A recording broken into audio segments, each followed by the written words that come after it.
Hey, welcome to Socialism for All. Today's date is January 26, 2021, and we need to talk about YouTube comedy news guy Jimmy Dore. The other day, Jimmy Dore did a couple of interviews, one with a person from the Boogaloo Boys militia movement, and then another interview following that with Jerry White from the World Socialist website, a Trotskyist organization. I'm not generally big on Trots, but this interview made me realize I have about 99% more in common with Trots than I do with petty bourgeois social democrats like Jimmy Dore. So first, who is Jimmy Dore? Why does it matter? He is a comedian. I never really found his comedy all that funny, but he is a comedian. He would do stand-up. He used to be like a bricklayer and, in trades. He eventually became friends with Cenk Uygur of the Young Turks and wound up running basically the Young Turks, air quotes, progressive news outlet, their like comedy division, basically. And he became a host on the show, and he would do kind of funny stuff. In 2016, when the Young Turks took a bunch of Democratic Party money and endorsed Hillary Clinton, I mean, they probably would have done that anyway, to be honest, even if they hadn't taken the money, although their content clearly went in a very sharply Democratic Party direction after taking the money.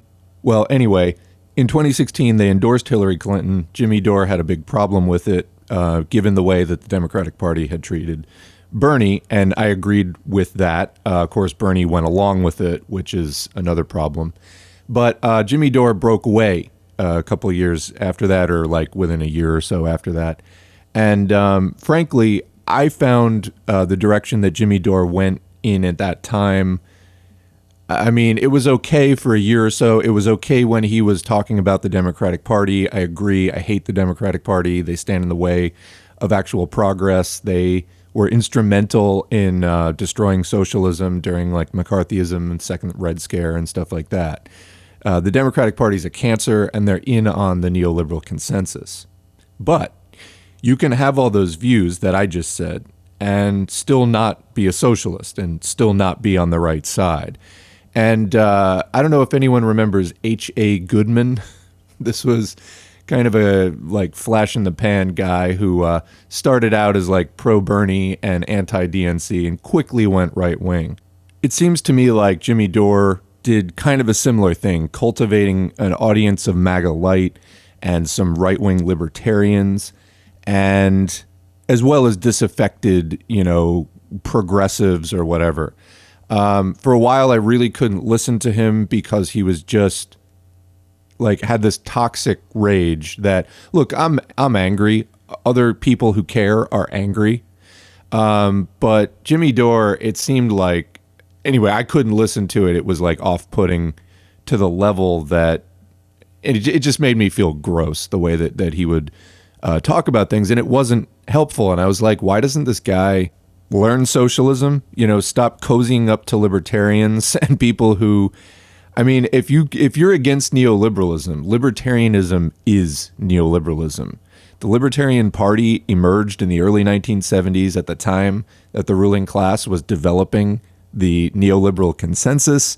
While I don't think the Libertarian Party themselves were, the source of the influence, their emergence was a symptom that the ruling class had said, hey, let's destroy social democracy. So it seems to me like Jimmy Dore is kind of a right-wing social democrat and, is anti-socialist. We as socialists need to be really careful about supporting him, promoting him. And this doesn't just go for Jimmy Dore, who sidled up with Tulsi Gabbard and that whole kind of the Tulsell libertarian thing, who spent a lot of the Trump years just screaming in a really off-putting way about, I'm angry. People who care are angry. I try not to come off like a fucking like alcoholic rage freak. That's off-putting to people. It just came off as uncomfortable watching a lot of the shows. Like I would feel bad for people in the room when he was having those like meltdowns. Anyway, so in recent weeks, like the last month, Jimmy Dore started a pressure campaign, #ForceTheVote.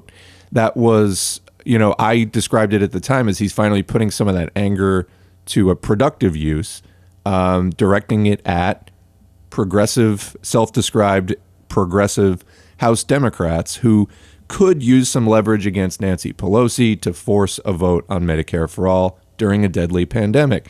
Now, here's the thing about that. I made a few videos in support of that, even though I don't support the larger Jimmy Dore project. Although I did momentarily abandon my senses and say, oh, maybe Jimmy Dore is getting better. Well, I don't think that, based off of what we're going to look at with the Boogaloo interview and the way that he treated Jerry White of the World Socialist website. So, yes to force the vote, no to the larger Jimmy Dore project of kind of cozying up to right-wingers and such as an overall political alliance. 70% of people, I believe 70% of people is the correct number, support Medicare for all. It's much higher for Democrats, but even a majority, I want to say like 55% of Republicans support Medicare for all. So overall, it's overwhelmingly popular. Now, are 70% of people in the United States socialists? Definitely not. So yet, that is a goal that we as socialists can support, Medicare for all. I think that it gives people a sense of what's possible, as well as stopping a lot of abject suffering and poverty in the meantime. However, a lot of the people who we as socialists are going to be aligning with on that particular goal of Medicare for all may be out and out anti-socialist, want to see us dead, whatever. I really think that Jimmy Dore, cultivating all the kind of right-wing shit that he cultivates on his channel, is a right-wing social democrat, openly anti-socialist. Although he'll talk about socialism, he means social democracy, clearly. I also think Jimmy Dore is not the brightest guy. You know, he talks himself about he's a dumb guy and this and that, and, you know, he smokes pot when he wakes up in the morning. And yeah, maybe that enables him to see through the Democratic Party's utterly transparent bullshit. I mean, you really don't have to be a genius to see through the Democratic Party at all. But I think that today we're going to find out the limits of being a, air quotes, jagoff pot-smoking comedian in terms of how far that will get you in understanding politics, you know, on this sort of common sense basis. It doesn't get you very far because he completely did a faceplant with this whole Boogaloo Boy situation and unfortunately is leading a lot of his audience down that path. And unfortunately also, this is a good opportunity for reflection for us as socialists, Marxists, to realize how hard it is to work in any kind of a coalition, in the United States in particular, without, you know, giving in to opportunism. Like I said, I personally started to give Jimmy Dore the benefit of the doubt for his good work on Force the Vote, and I started to forgive some of that past sort of overt, you know, right-wing light organizing or, you know, whatever he was doing on his channel. And, you know, then a couple of weeks later, this Boogaloo thing happened, and I was like, damn it. But it just goes to show how small the actual Marxist movement is and how we as Marxists just need to be on guard when we're entering any kind of coalition work, any kind of collaborative work, realizing, you know, even though there might be support for some goals that we support as Marxists, it's just you're going to bump into anti-socialists everywhere you turn. So with all of that said, let's get into this Boogaloo Boy interview. And I have prepared extensive notes on really why this was such a horrible interview. And hopefully for people who were confused by this, I can show you kind of line by line why it's such a problem. Let's get into it. Hey, a few days ago, I played a video of a guy speaking at the Michigan State Capitol, and to me, he looked like a right-wing gun guy. But his speech was super surprising. He identifies as a Boogaloo Boy, and the young man reached out to us, and I had the opportunity to hear straight from the source, which is always better. So corporate media can't be trusted, and corporate media is about creating fear and sensationalism. And I'm going to presume that this guy is genuine. Okay, so that's kind of your first problem, to be totally honest. That's incredibly naive and dumb. You run a YouTube show with almost 1 million subscribers. I run a YouTube show with like 1,600 subscribers, and I am a lot more careful than that. It almost seems like you're deliberately trying to platform people. I mean, it could be that Jimmy is just careless and kind of an idiot.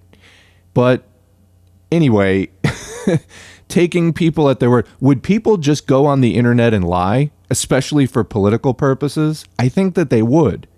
So the Boogaloo movement has been categorized by the ADL and Southern Poverty Law Center as a hate group for some well-grounded reasons. That's like should be cause for concern, whether individual members have, socially liberal views or whatever. You should maybe look at that and, criticize your guests a little bit harder. I've come down on other people for this, like Caleb Maupin, who has had avowed, like self-described fascists, like Cultured Thug, on his channel, and then barely, pushed back at all on a lot of what were outright lies. Or, just you can have people on your channel if you're prepared to grill them. And if you're not prepared to grill them on what has been long established as, the problematic things about their movement, I would say fascism would be problematic, especially when you're a self-described fascist. And then you have kind of the next best thing here. You have a libertarian militia guy. What do we know about libertarianism? It is crypto-fascism. They talk about liberty, they mean deregulated capitalism. Beyond that, what is the Boogaloo movement? It came out of 4chan. Has anything good ever come out of 4chan? And it's a joke. Civil War II, Electric Boogaloo, which is an old joke about a movie. It's kind of a variant of doomer prepperism, but they're specifically going for like a race war, and even if it's not racialized, which of course in the United States it would be because social inequality falls heavily along race lines. So a civil war would effectively be a race war in many ways.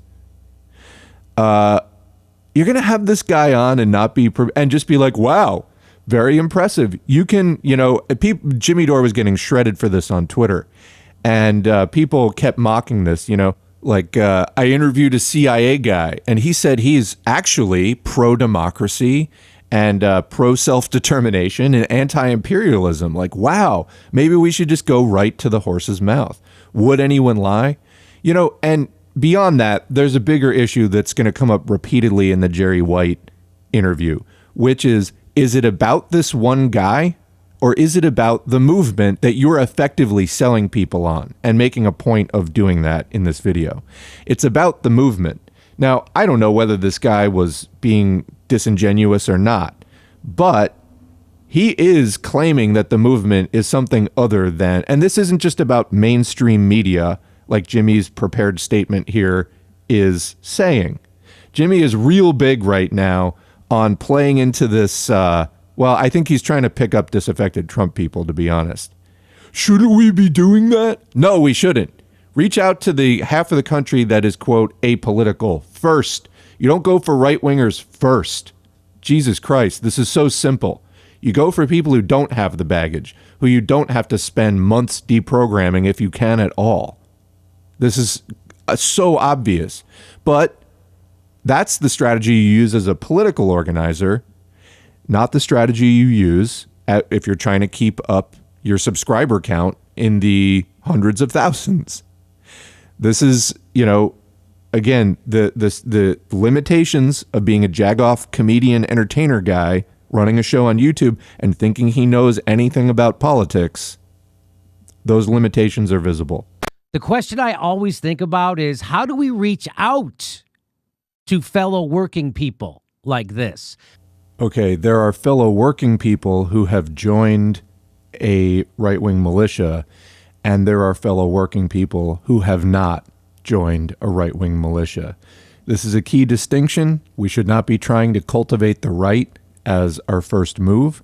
There are tens of millions of apolitical working class people who would be far more likely to accept socialism and be receptive to a socialist message than people who are already fully indoctrinated actively as an active participant in a libertarian movement that seeks to deregulate capitalism completely and initiate huge amounts of social unrest purposely. As socialists, we're not trying to cause social unrest. We're trying to take the social unrest that capitalism causes and spin it towards something productive. Agitate, educate, organize. We would like a peaceful end to capitalism and initiation of socialism. Ideally, we'll see what we can do, but that is the goal, unlike people who set out to have a civil war, cause destruction, and destabilize the country, which is exactly what libertarianism is all about. You think privatizing everything? How has that been going so far? It's been going terribly. How do we find common interests? There are no easy answers, and these are always uncomfortable questions. And I'm not just talking about this in an academic theory kind of way, but in real world terms. We can't ignore this is happening in the country, and it's going to get worse. Working people are being brutalized. People are alienated, disillusioned. People know they've been abandoned by their government, and now they're looking for community. They're looking for tribes and looking for connection because we live in a failed state and a failed society. This pandemic has made it explicitly clear that our government has abandoned its people. And how do we talk to Okay, no argument that the U.S. situation is terrible for working people, but what's your response to it? Are you trying to learn socialism, organize for socialism, build socialism? Or are you reaching out to right-wingers and trying to, something I neglected to mention in the last comment was, it seems like what they do on the Jimmy Dore show is overemphasizing or painting this working class people as this is a kind of code for white workers, because there are plenty of people who are not libertarians, are not in libertarian militias, who are very much concerned with these questions, and they might just not be the picture of the, quote, working class, read white men, that Jimmy Dore is talking about. Let's see where it goes. them? Is the left going to turn into Hillary Clinton and call them deplorables and discard them? So I hate to be defending Hillary Clinton here, somebody I didn't vote for and don't support, but what Hillary Clinton actually said there was kind of true. She said that half of them are people with, economic concerns that obviously her party wasn't going to address. That's, why I'm a socialist, not a Democrat. And then the other half were a basket of deplorables, people involved in socially reactionary, despicable things. And that's not going to change with economic improvements because it wasn't economically caused in the first place. It was part of a much longer history that, yes, does help prop up the ruling class and is promoted by the ruling class to maintain inequality by, in part, fomenting racist views, to create divisions within the working class so that we can't organize. But the point is that the basket of deplorables, they are not acting that way out of an immediate economic cause. Like they lost their job just the other day and that's when they became racist or whatever. It's a much more ingrained thing. The United States has a super deep history of, and it's not just racism either. That's a very obvious one, but it's many other forms of bigotry too that are deeply ingrained. And we're talking about generations here. So it's not just, economic anxiety in the last 10 years created this. So that was what Hillary Clinton actually said. And as far as what you do with people who are already in right-wing militias and stuff, there are people who try to do that outreach and deprogramming. I'm not one of them. I think that's a pretty specialized line of work. It's distinct from just general agitation and general education. You have to really commit a lot to work with people who are that far in the hole. And What you can't do is just put them on your show and be like, oh, see, they're just like us. Well, no, they're not. I'm not in a right-wing militia, and I'm not a bigoted piece of shit. Now, let me tell you something about me, S4A, personally. I grew up relatively comfortable, middle class, and I had a massive falling out with my family. Massive. And I'm not even going to go into what it was, but let's just say it reached a breaking point where I really needed to get the fuck away from them. And I fell into poverty immediately. This was in my early 20s. This was at the same time that the George W. Bush, Bush 2, was doing all the Patriot Act and all that kind of shit. And I really wanted to do something about that because not only was I finding out, in my adult life, I had been raised in a very comfortable environment, totally unprepared for poverty. And then I fell completely into poverty and, living on $6 an hour and shit like that. At the same time, I was getting political. And at that time, in the mid-2000s, there just really wasn't much to latch onto. So, I did some Green Party stuff. And I listened to libertarians who were kind of adjacent. There was a certain solidarity among people who were outside the Democratic Republican consensus. But I quickly figured out that libertarians were kind of loathsome. And I realized, I'd never really given it much thought. But I was like, well, if you just make a society based on contracts and property rights, then the people who are already rich are just going to make things even worse. And anyway, it took me a few years to figure that out. And whereas I feel like if the left had been more developed, I mean, the left itself, and not trying to do this stupid alliance with far-right libertarians, I wouldn't have had to waste those several years. There was a point where through anti-war stuff that I was doing, I wound up in that right-wing libertarian current for a while. And I didn't feel that I really agreed with them. But this was... I guess Obama had just got into office, so it was like 2009. And I realized, I took a look at where the current had kind of taken me. And this was even before the alt-right pipeline of YouTube and the algorithm. This happened not through that. It happened due to the fact that there just really wasn't a left. There was only a right. And, so being in that anti-war libertarian scene, I literally one day realized I was on a particular forum, an internet forum, with Holocaust deniers. There was a whole contingent of people who were dedicated, advanced, had read dozens of books about it, Holocaust deniers. I was like, what the fuck happened to my life? And not long thereafter, Occupy happened, and there was a left to get involved with. But I was like, Jesus Christ, I'm somebody who needs to be active. I like being active in movements and contributing to movements, and that was the only game in town for a while. And let me tell you, it wasn't productive. Yeah, they were talking about some of these issues, being anti-war and whatever, but their solutions were worse than the problem in every case. So you can't just tolerate and reach out to these right-wing movements and act like we have shared goals, because we fucking don't.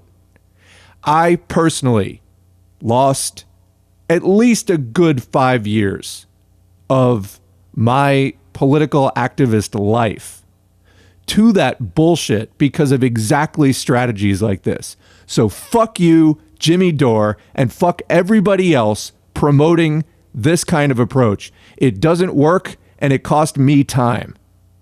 It cost me time.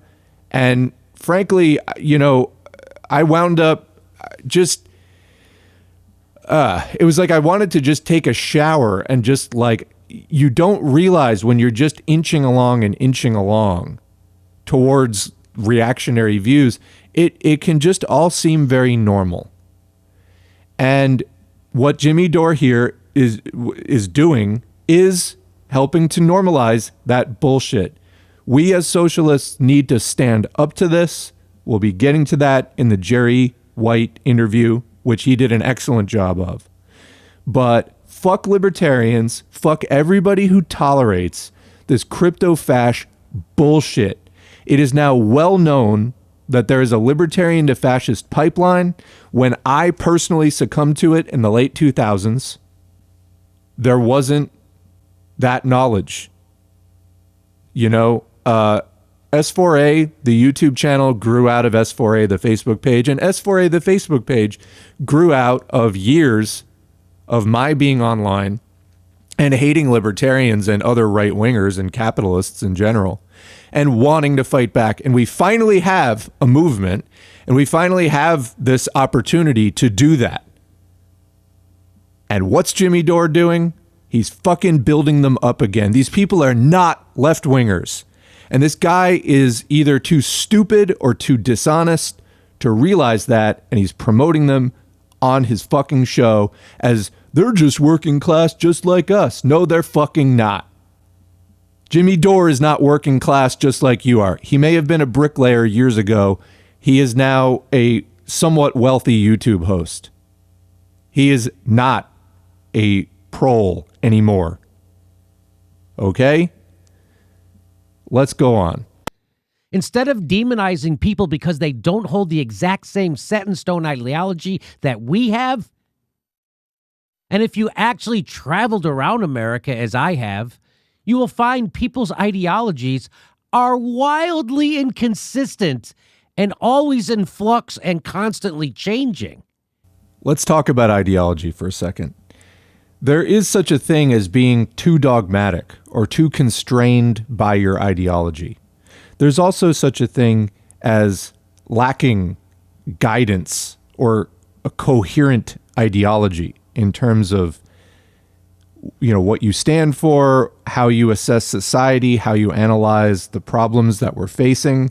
Marxism is an attempt to do that scientifically on a materialist basis. It far surpasses and outshines anything else that I have seen anyone else doing. That is why I am a Marxist. I was first exposed, you know, I just talked about my 2000s and everything. I was first exposed to Marxism in the late 90s. And I thought it was great, but I was told that Marxism's dead, communism's never coming back, we have to work with what's in front of us. That's why I, you know, got on this whole green libertarian thing, because it was the best that, you know, I thought we could do, and we're trying new approaches. Well, no, none of that was correct, and I just eventually came back to Marxism in the 2010s. What Jimmy Dore is talking about here in terms of he's basically shitting on the idea of ideology. Basically just saying it's this useless appendage that's always changing and blah, blah, blah. And again, I'll just say what I said. He's not advocating talking to apolitical people who don't have much of an ideology. He's talking about people who actively have right-wing ideology. There's a big difference. And I'm not going to draw like the firm conclusion right here. We have a lot left to go. But there's a big difference. And I think, you know, what is Jimmy Dore doing? Is he running an organization? Is he running an educational foundation? He's a YouTube entertainer who is not affiliated with any group except for, I believe he's now affiliated with the Movement for a People's Party. Although it's a little bit unclear to what extent that is. He's constantly plugging them, but I don't know if he's actually formally has a position with them. Although if this is the direction that Movement for a People's Party is going in, and I actually have some reason to suspect that it is. I mean, they talk about, you know, Howie Hawkins, who Jimmy Dore was incredibly rude and dismissive to on his show prior to the election. Howie Hawkins said in that interview with Jimmy Dore that the Movement for the People's Party had said that the Greens are too left-wing. What? The Greens are not too left-wing. Are you kidding me? They're, I mean, pretty much like where revisionist socialism left off in the early 90s at the beginning of the fall of the Soviet Union. I mean, that's the Green Party US was founded in 91. So, you know, I mean, I think there had been some state parties prior to that, but nationally it was 91. It was the beginning of the fall of communism. It was clearly the socialist movement's new face.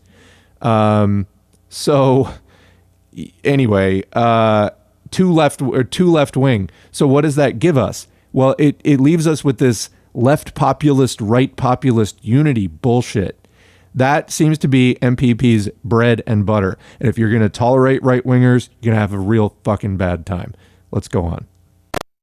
If there are people who are pro-LGBTQ, against war, against the corporate dominance of the state, people who reject the two-party duopoly and who work alongside Black Lives Matter and Antifa, and they want a general strike, well, we have to be able to talk to those people, because if we can't talk to those people, that's bad. That shows the weakness on our side. Yes, I would rather have the dudes with guns protecting Black Lives Matter protests instead of them threatening Black Lives Matter protests. Social movements should always be in dialogue. Well, that last statement, very unqualified, just all social movements should be in dialogue with each other, is certainly debatable. There are right-wing social movements who are absolutely enemies of the left and will only use information that you give them to hurt you. Okay? That's a fact. Also, as for libertarians being anti-war and anti-police, no, they are not. They might even think they are, but the system, I mean, some of them on an individual level. I'm not just saying that they're out and out lying, but what they don't understand, I mean, those of them who don't understand it, what they don't understand is you can't turn back the wheel of history. You can't have advanced capitalism without empire. World War II is what saved the U.S. economy from the Depression, not the New Deal. The New Deal did not do that. World War II did. And what the capitalists realized is that they need to keep war going permanently or their entire system will collapse. You know, the same system that libertarians want. Deregulated advanced capitalism. You can't have both. This is why we say libertarian is crypto-fascist, because they say on the surface that they're for all these liberties and freedoms, and then they advocate a system that will systematically alienate and exploit you and deny you those freedoms while giving those liberties to corporations. Jimmy Dore doesn't need to be a genius in Marxism to understand that. It's common fucking sense. Yet he continues to court the right. Why? Keep the sub numbers up, keep the Patreon numbers up, I don't know. But he keeps doing it. He is not a socialist, he is anti-socialist, and he is just feeding his audience libertarian lies right here. This is a real thing. It's been well established for like some time now, like a decade, clearly as like general knowledge that libertarians are crypto-fascist. And here he is anyway. I know Jimmy's a little older and is more used to a less information-rich society. But for fuck's sake, did you not do any research, or are you promoting this on purpose? I presume this interview that I did with this young man is going to be used to attack me. Yeah, it has been, and it will continue to be, because you deserve to be attacked for it. You saying this up front doesn't change the fact that you deserve to be attacked for how badly you handled this. Having the guy on the show was not the problem. Not being prepared to really grill him and do the background research necessary, that is where you failed, Jimmy, and that's why you need to be criticized. And this interview is not an endorsement of any group, because I don't know how representative this person is of an entire group. So Jimmy says that here, which is very interesting to me, that he recognizes that the generalizability of these findings, okay? When we do qualitative sociological research, like an interview, we're concerned with three things. Validity, is it true? Reliability, if you repeated this experiment over time, would you get the same results? And generalizability, does the information, the data that you collect, can it be generalized to a larger group or not? Yet, even though he realizes that that's a potential issue, he goes on in the Jerry White interview, as we will see, when Jerry White is talking about the movement, Jimmy Dore keeps talking about this guy. So he clearly is very comfortable. Both actually, despite what he says here in the preface, he does say, oh, wow, well, maybe this movement isn't what it appeared to be, even though he literally just talked to one guy. And in the Jerry White interview, Jerry White is talking about the movement, and then he keeps holding up, but what about this guy? Well, who cares about that guy? He's just some guy. You know, you don't know, you just said yourself, you don't know if it's generalizable. You don't know if it's representative of the movement, but then you go on to pretend that it is. So that's hinky to me. That is leaning towards Jimmy Dore knows exactly what he's doing. I'm dropping the entire interview, and I think you'll find the conversation is full of surprises. I didn't find a single surprise in this conversation. Libertarians claiming they are for rainbows and puppy dogs, while also saying, oh yeah, and by the way, we need completely deregulated capitalism. That's not surprising. In fact, in order for that to be surprising to you, you would have to, you know, like I was in the early mid-2000s, to be completely unfamiliar with, much of anything in politics. However, for somebody, who has been doing this for even a few years, particularly in the last few years, since, let's say, 2015, damn well that there's a libertarian to fascist pipeline. When I ran S4A, the first Facebook page before it got throttled by Facebook, we got up to about 5,000 people, one of the last events that happened, and that actually led, I believe, to the downfall of the page, was we got brigaded by libertarians who mass reported the fucking page. So these people are not allies. They never will be. Yet, here Jimmy Dore is platforming them. See if you find what he managed to do here is he found an articulate, somewhat charismatic guy who is apparently from the more socially liberal wing of the Boogaloo Boys clusterfuck meme of a joke of a movement. And, he's just basically like, he's so excited to just share it with his audience. Oh my God. Well, is he genuinely that surprised? Or is this a marketing pitch? I really, really hope it's not the latter, particularly in conjunction with Movement for a People's Party, who I already have been calling grifters for a long time, because they have yet to say how the problems that befell the Green Party are not going to befall the MPP. I can't hear a single person explaining the difference. They're just it's going to be different, except this time they're not going to be as left-wing. That's really concerning, as is this interview. So the interview is about to start. All right. So we have our first guest on. I'm going to get in big trouble for talking to this gentleman. Okay. He's about to bring on his guest, Harry John Cusack, but he just had to throw in one more. I'm going to get in big trouble. Ooh, the PC squad isn't really, isn't going to like this. Who does that appeal to? Look at Jimmy Dore's audience again. Tell me, who do you think that's? He knows goddamn well what he's doing. He knows goddamn well this isn't a good idea from a left-wing perspective.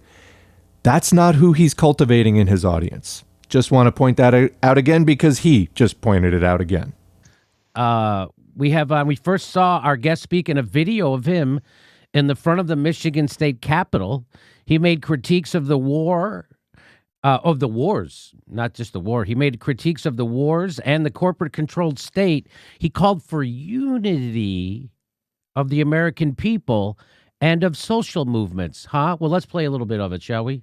Antifa, Boogaloo, and right-wing militias, they are the antibodies, not the disease that is destroying our country. No, you just can't lump BLM, Antifa, and right-wing militias in the same breath. You can't do that. They're not the same. They're fundamentally not the same. If given power, they would do completely different things. They stand for different things. Just because they don't like the status quo doesn't mean they have anything else in common. Really. Really. This is the deeply discredited horseshoe theory to the extreme. Disease is a country run by two corrupt political parties that do not care about you. So deeply incestuous with corporations that they are indistinguishable from each other. And while he is correct that the Democrats and Republicans are neoliberals, they're in bed with corporations, they don't care about you, the Libertarian Party is not an alternative. I did a whole video on this. It's become pretty common knowledge by now, but the Libertarian Party is neoliberal. That's what they're all about. Classical liberalism, unregulated capitalism. The only reason they're not being included in this duopoly is the ruling class doesn't have a need for them yet. If given a chance, their ideology states they would do exactly what the Democrats and Republicans are doing, actually in an even more advanced way. They would be no different. That you get the private prisons and the privatization of everything else, privatization of water, on and on and on. They don't believe in any kind of socialism. They're rabid anti-socialists. A government that spent 6 months debating whether to give their own people $600, but only 24 hours to unanimously agree to give billions of dollars to foreign tyrannical governments and corporations. A government that has bombed villages overseas my entire life for my supposed safety here. This is a call for unity. For all of American people that realize the true threat against us to come together. For every mother mourning her children that was killed by police, for every business crushed down by state lockdowns, for every broken soldier sent to fight wars that have no point. Well, first of all, the wars do have a point. If you understood capitalism, you would know what that point is. Capital requires constant expansion and theft of resources in order to sustain itself. That's why we keep having these wars. That's why we're going to keep having these wars even after a libertarian ideologue takes power, because capitalism requires wars. And you will be just as upset if you're truly upset about the wars then as you are now. Secondly, he mentioned every business crushed by the shutdown. So that's not a concern of workers, of proletarians anyway. The vast majority of dispossessed people who have no capital at all, that's who we as socialists represent, is proletarians, people who don't have really anything but their labor, not small business owners. They are what we call petty bourgeois or small capitalists. Now, they're not the same as the big capitalists, but they can be a highly reactionary force that wants to turn back the wheel of history to a time when the big capitalists didn't dominate so much. However, this is futile. You can't turn back the wheel of history, but petty bourgeois reactionaries can cause an awful lot of social damage in their attempts to do that. But more often than not, they will just be manipulated by big capitalists for much larger plans. You can't be on the side of capital at any level, small or large, and get good results for workers. It's the nature of capitalism to proletarianize people. More and more people over time, like since the Civil War, at the time of the Civil War, about 150 years ago, 90% of the U.S. population was not wage workers, proletarians. Then, by the 1990s or thereabouts, that had flipped. Maybe it was the 1980s. That had flipped, where 10% of the population were not wage workers and 90% were. That's proletarianization. That whole we are the 99% should really be something more like we are the 95% or we are the 90%, because 10% of the population are small capitalists or large capitalists. 90% of us are not, and we didn't have businesses that got affected by the shutdown. That is not our class concern. However, militias like this one, and this guy does mention showing up at the Michigan Reopen protest, they turned out for Reopen protests, which were not protesting for anything socially positive. They were protesting to reopen businesses in the middle of a deadly pandemic. Now, that's all become very normalized, and they did reopen in the summer and just decided to say, oh, fuck it. Let's just let 100,000 people or 200,000, 250,000 people come down with COVID anew every single day. And people like this showed up at the Reopen protests. If you remember those, I did some videos about them, which were bankrolled by people like Betsy DeVos. It was all AstroTurf. So guys like this, at best, are just dupes of capital. They fall for right-wing intrigues, and they just become pawns and puppets of that. That's what the libertarian to fascist pipeline is all about, getting duped and manipulated by capital. This is our last chance to avoid either a tyrannical government or a bloody and pointless civil war among American people who do not have that much against each other and have more in common than they realize. And a message to the government: we come in peace. We do not intend to commit violence, but I am pleading with you, with tears in my eyes and cracks in my voice. If you continue to oppress the American people, they will remain rational no longer. What is that? What is announcing that in front of all the news cameras and everything? Is that in support of any kind of like a purposeful... This guy talks about a bloody and pointless civil war, which is incidentally what Boogaloo is all about. Not preventing it, but being enthusiastic about it. Getting on TV at this point and announcing something like that, what is that working in support of any existing strategy of organization and protest? Or is it more in line with the general incitement of chaos and discord that is the hallmark of the right? Sounds to me a lot more like the latter, because I don't see a workers' movement that would be benefited by threats like that right now. Thank you. What do you mean by that? Okay, so I played that with Ron Placone on our show the other day, and we couldn't find anything in that speech we disagreed with, and I wanted to explore his beliefs further. So he was kind enough to reach out to us, and he goes by the name, ready? Magnus Panvidya. And there's a story behind that name. Please welcome to the show, Magnus Panvidya. Hi, thanks for coming on the show. Hey, thanks, Jimmy. Nice to meet you. Kind of crazy that I'm here. I would have never expected to end up here, but longtime fan. I would never expect to be talking to a right-wing guy in a Hawaiian shirt. I never thought that was going to happen. Yeah, I mean, I'm a little bit more of an anarchist, but oh, okay, all right. We'll get it. So let's get into it. Let's get in first. No, you're not an anarchist. You're a libertarian. That's the whole "don't tread on me" flag, Gadsden flag behind you. You're a libertarian, which is the right-wing joke of a meme of an anarchist, where right-wing big capital interests co-opted anarchist left-wing terminology. Now, I'm a Marxist. I don't really go in for anarchism. I think many anarchists, left-wing anarchists, not like this guy, are fine people who care a lot about the working class and their communities. I just don't think that anarchism is a good ideology that has a good strategy of revolution and social change.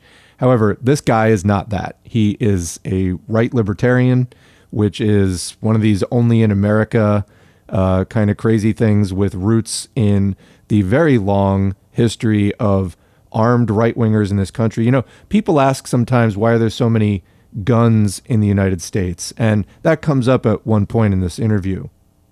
The reason why there's so many guns is the whole Manifest Destiny thing, is that white people were told, here, have a gun, kill any, Native American people you see, and also part of the slave patrol thing and everything else. Like, the U.S.'s racist territorial conquest is a big part of the whole, still today, white militia movement.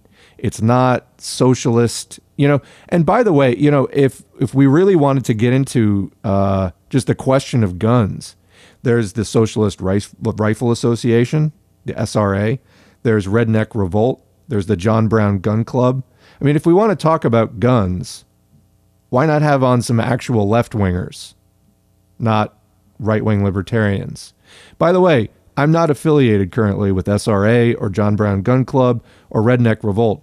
I assume some S4A listeners are. What do you think of the Boogaloo people? Because in all my dealings with them, just through like social media, they've been terrible and just in line with everything, I already knew about libertarians. It really didn't add anything new. What has been your experience as somebody who is in an arm of the Antifa movement that is, well, armed and, closer to what Boogaloo is doing? What do you think of these people? Let's get back to the interview. First of all, tell people how you got your name. Now, I found out that your parents were hippies. Yeah, I was raised in the middle of nowhere next to a little pagan hippie commune that I used to go to. I used to be an environmental activist my whole life. So, yeah, kind of not what you would expect for most people.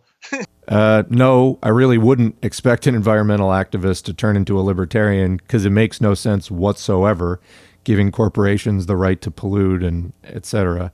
But I think that this is just, evidence and symptomatic of how fucked up the U.S. left is. Like, being a hippie, I mean, it depends what kind of hippie you were, I guess. Like many things, there are branches of social movements in the US which are kind of more solely commercial or solely fashion oriented. And then there are also wings, like hippies were anti consumerist and some of them, actually tried to form alternative, sustainable communities and things. It really depends. I think in any branch of like a social movement, you're going to get a spectrum like that. But also, I think that part of this is just the US is such a neoliberal hellhole and wasteland that it's really, really hard mentally and otherwise to just sustain opposition without getting co-opted into some like batshit new face of co-optation, because capitalism is constantly trying to co-opt social movements and spin it towards itself. I think that that's what happened to this guy. You're looking at the portrait of somebody who, maybe started out with parents who had half a clue. And it is just literally hard not to wander this wasteland and get sucked into some insane, tripped out capitalist co-opting scheme.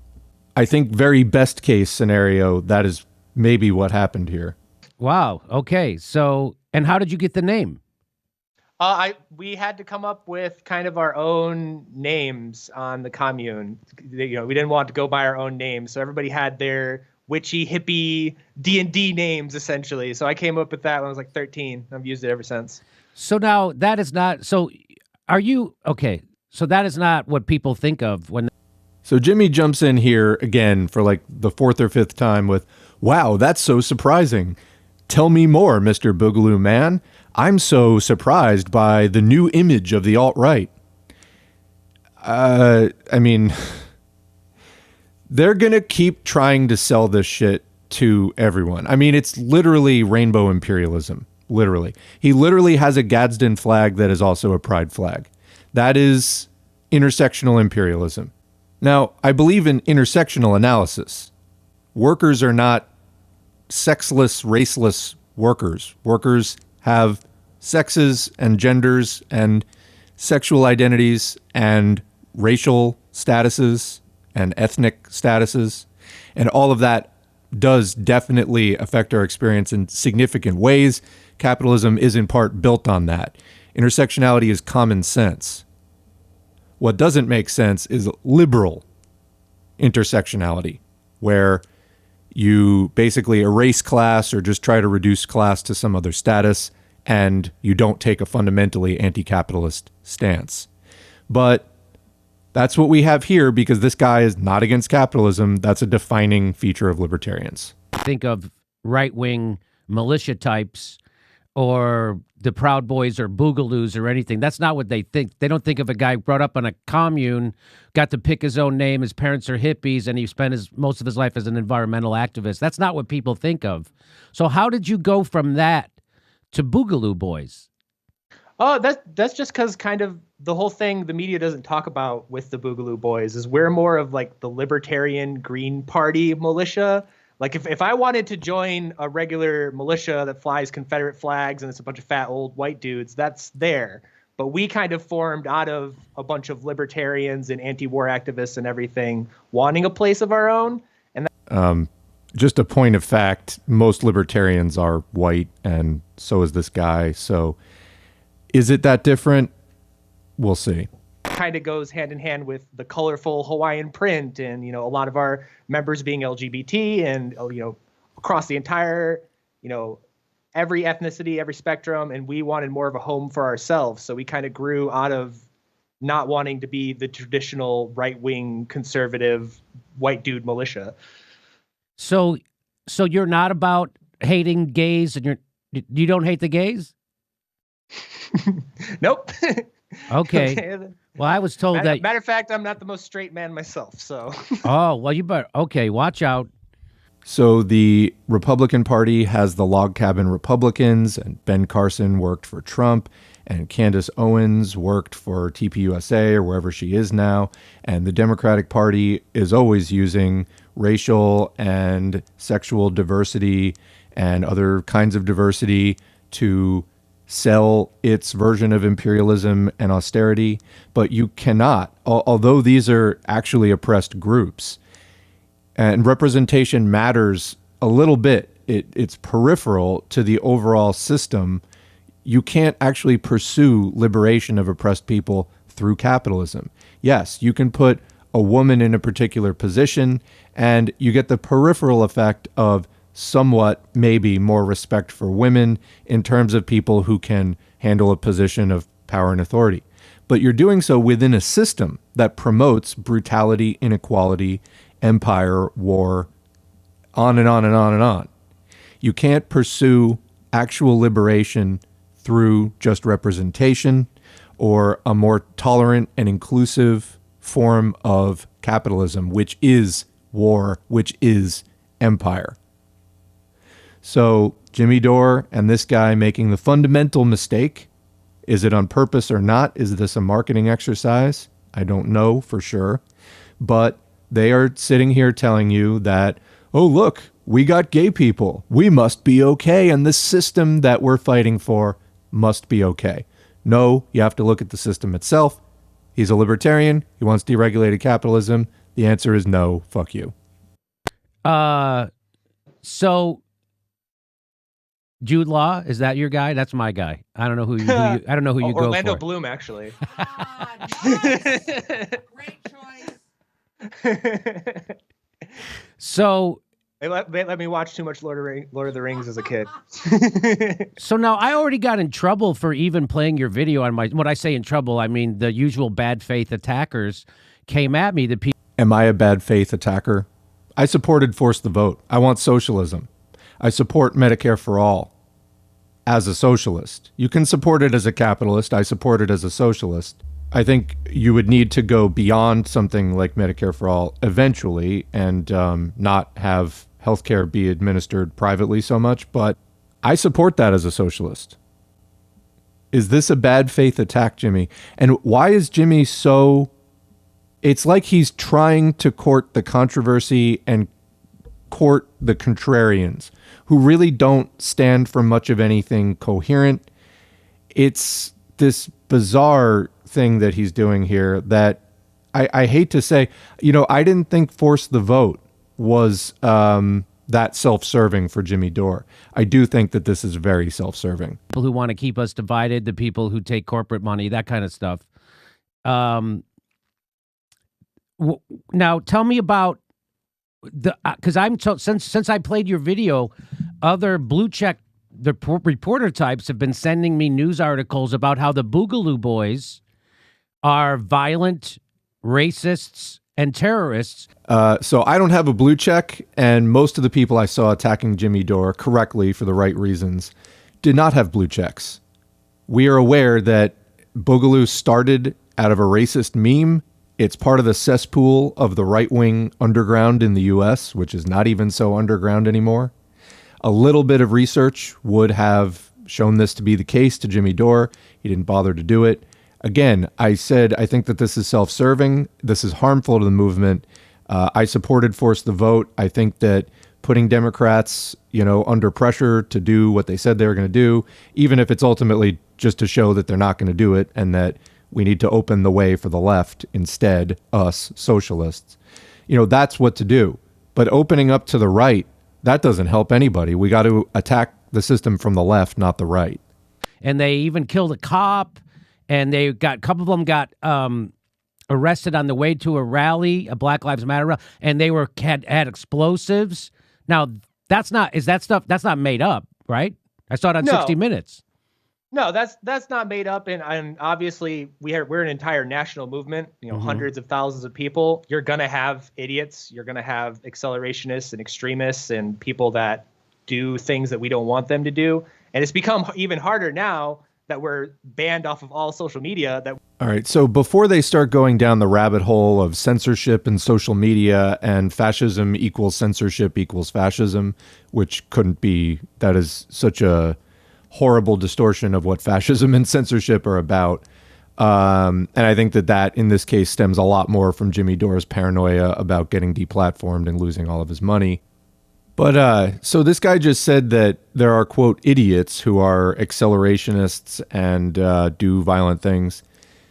That's, though, kind of what the whole Boogaloo thing is about. And if it's not about that, according to this guy, how does he spin it as being about something else?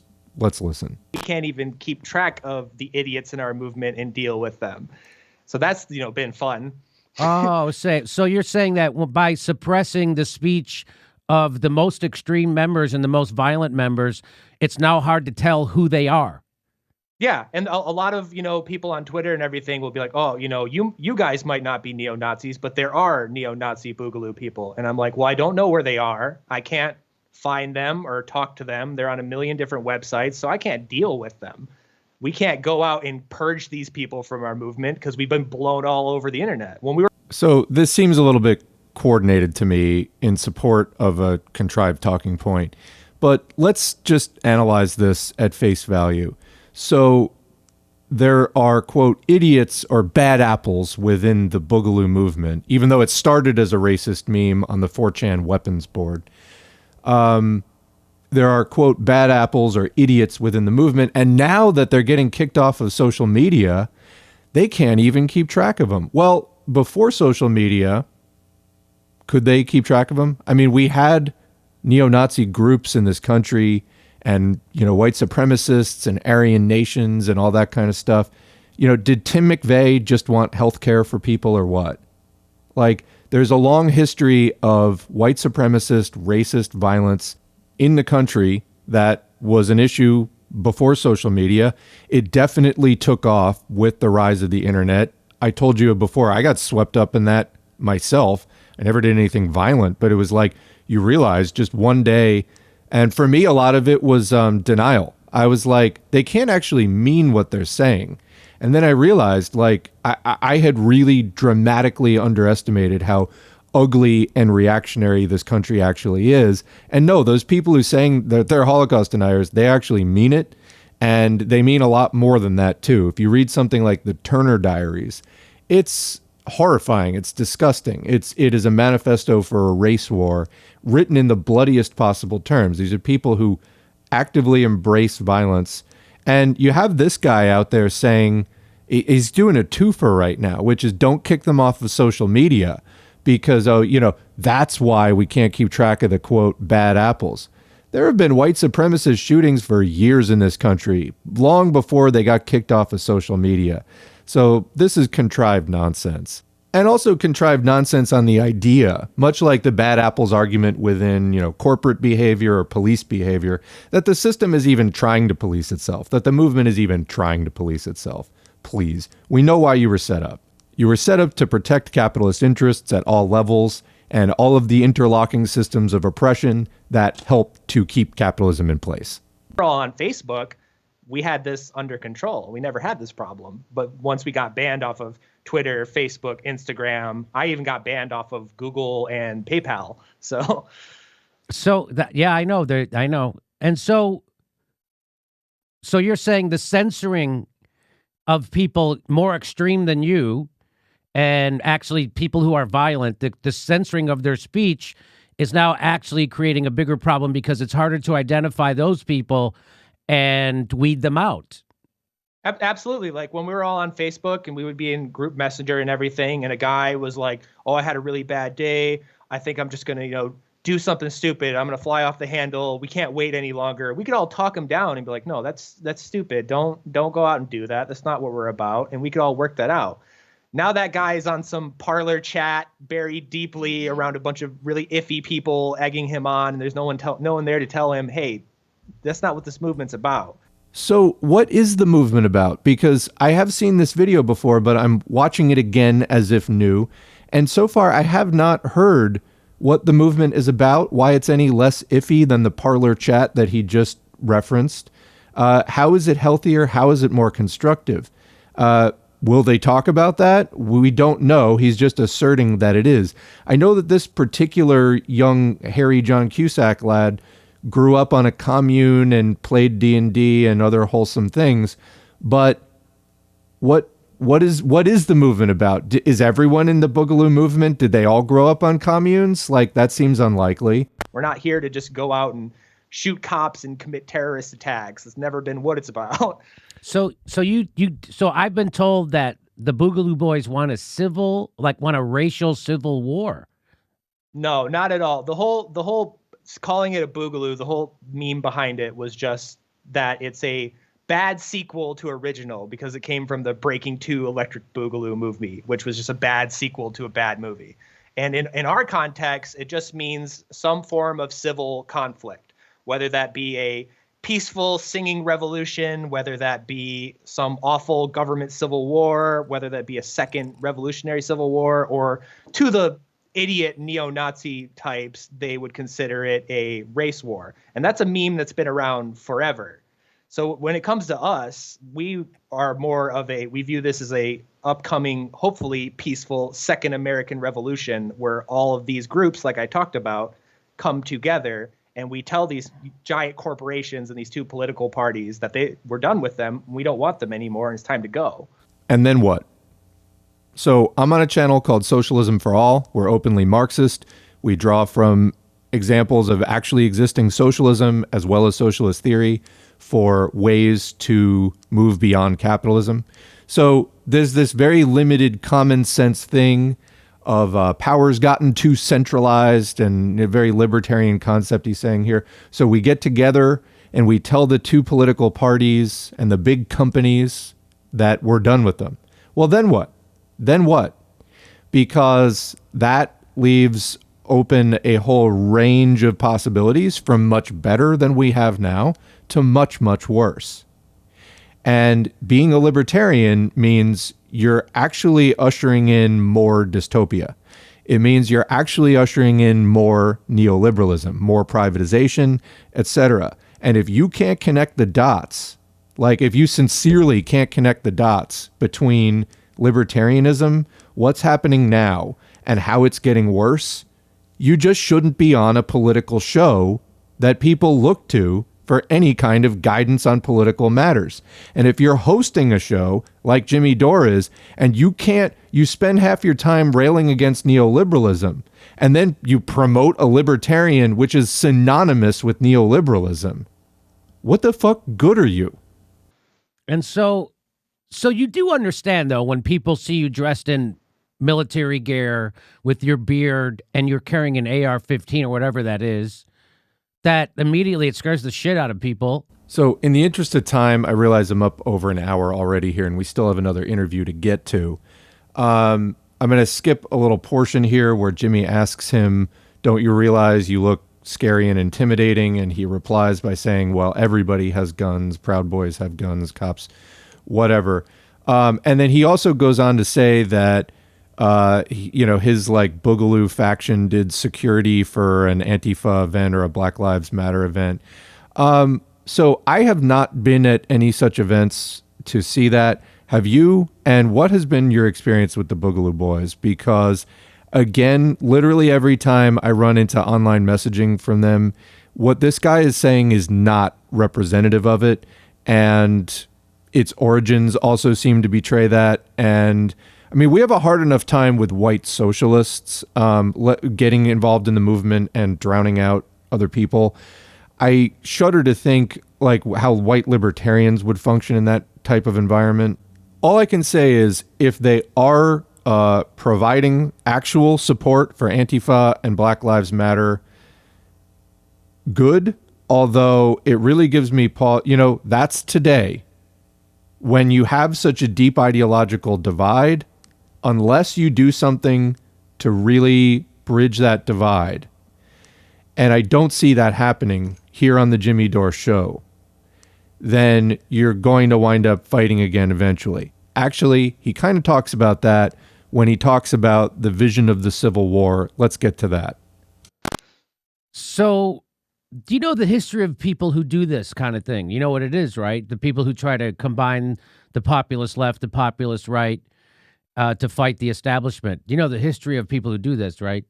Yeah, we get mysteriously disappeared. Yeah, and killed out in the open. I mean, that's what they do. That's what they did to Fred Hampton when he did this. But you're going to do it anyway. So you reach out to the Black Lives Matter. You reach out to Antifa. The Boogaloo Boys reach out to Antifa. The Black Lives Matter. You march. You're anti-war. You're for peace. You're against racism. You're against police brutality. What else? What would be some other big things?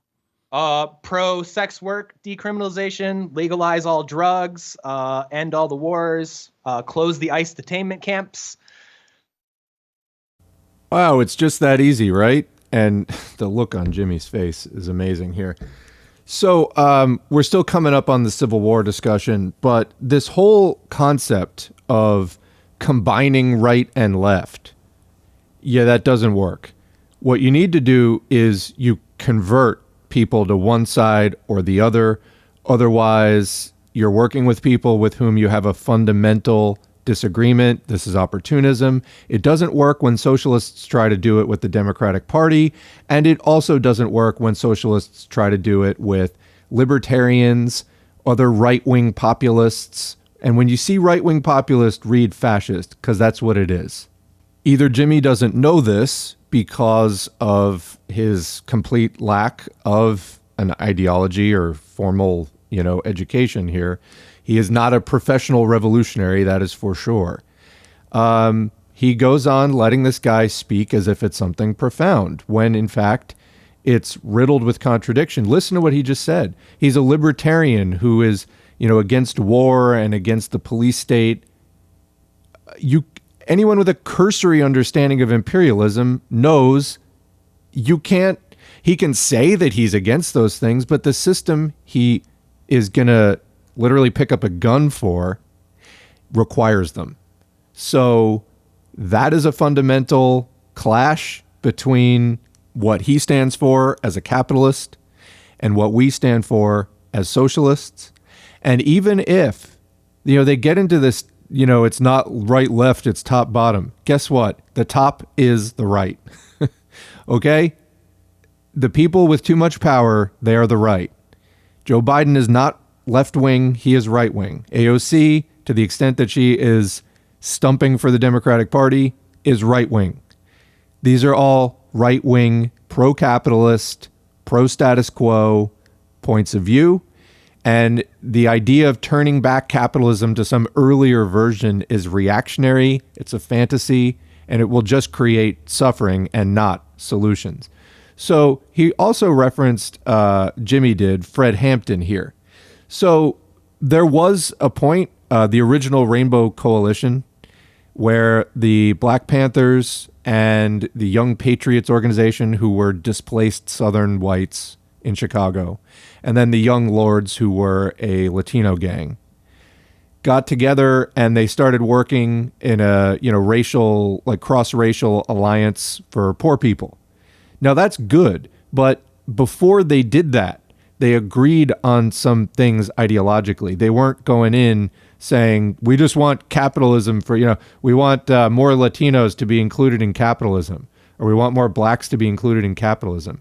And they weren't, so you need actual fundamental agreement on key issues before you can form an alliance. And that is a step they're completely bypassing. And that is how you open yourself up to manipulation by capitalists, even if it looks like the Republican and Democratic parties don't like you.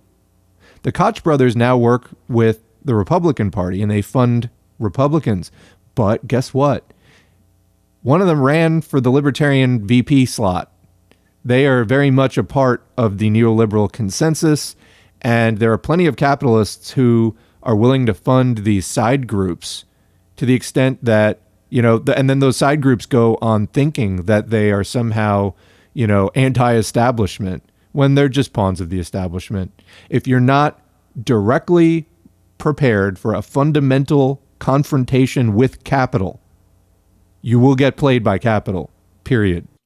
Where did you get that from? Why are you against you? So you're against the ICE detainment camps? Yeah, I think when it comes to like, the border things, I'm more of an open borders guy. But even looking at it from a conservative viewpoint, if you got to deport people, then deport people. Why are you holding people in camps? Why are you holding people in these horrible, uncomfortable positions? If you don't want them in the country, then deport them. Why are you doing this? It's awful. It's inhumane. And if, this was going on at any other time period under any other presidency, people would be burning the country down over it. Never again is what we said. But we're putting people in camps again. So people, well, I want to say who are your political opposites, but they're not, because the whole point of your thing is that we have a lot of agreement. So Jimmy just let that blatantly contradictory, insane statement go by. First of all, he is an open borders guy. Interesting. That really serves nobody but capital. Interesting. And then he says, but even from more of a conservative perspective. So this guy thinks it's not conservative to be open borders under advanced capitalism. What? If I was talking to this guy, the conversation would stop right there and we would talk about that. Jimmy, and then the whole thing of, why are you holding these people in camps? There's a thing called amnesty seeking and asylum seeking. Anyway, this guy is not well informed, and really no libertarians are, in my experience. Jimmy just lets it go by, and he goes on to, so your thing is kind of gray. You're kind of like in agreement with some things from a lot of people. Why is this on what's considered a major political show? And so what I've said on this show is that, the problems we're facing right now aren't left-right issues. They're oppressive issues that affect all of us. And so we have to fight those first so we can get back to fighting a left-right issue. That's what I look for. That's almost a luxury, being able to fight Democrats, Republicans. Right now, we know there's one party of war, one party of Wall Street, one party of a big pharma and health insurance companies and fossil fuel companies. They own all, and Silicon Valley, by the way, which is why we're all being censored. Yep. So that, to me, that's the bigger problem right now that affects left, right, center, middle. It's a class war that we're in right now, right? You feel that it's a class war? Jimmy got it so right and so wrong in that one clip. Yes, it's a class war. Yes, capital is now at a stage where it is very consolidated. It owns both political parties, lock, stock, and barrel. That's always how capitalism worked. Capitalist political parties represent the capitalist class. We don't have a working class party that would be socialist in nature to push back on it, that doesn't take corporate money, et cetera, et cetera, et cetera. I mean, we have a few, the Green Party, PSL, groups like that, but none of them are big.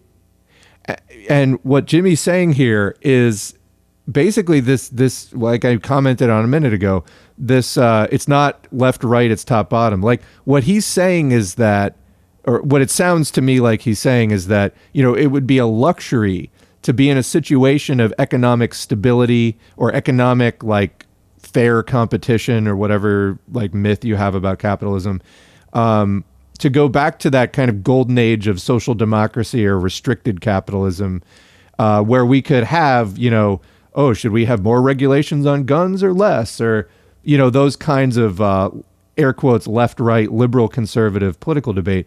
What is completely eluding him is that all of those debates happen within a basically right-wing context of capitalism. Even in the best of times, they always did.